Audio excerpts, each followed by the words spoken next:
হরে কৃষ্ণ। আমরা তো সকলেই ভগবানের কাছে প্রার্থনা করি, কিন্তু আমরা অনেকেই জানি না সঠিক নিয়মে কিভাবে ভগবানের কাছে প্রার্থনা করতে হয়।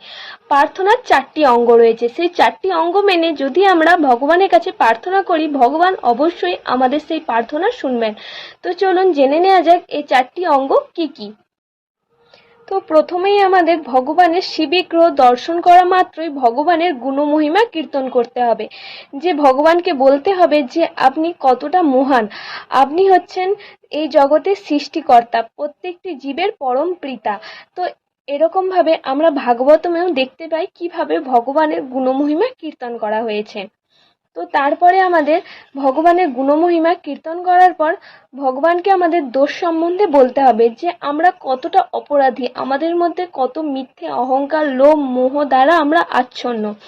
তারপর ভগবানকে কাছে প্রার্থনা করতে হবে, হে ভগবান, আপনি আমাদের কত জন্ম দিয়েছেন, কত সুযোগ দিয়েছেন ভালোভাবে ভক্তি করার, কিন্তু আমরা মায়াগ্রস্ত হয়ে সেই সুযোগ আমরা বারবার অবহেলা করেছি।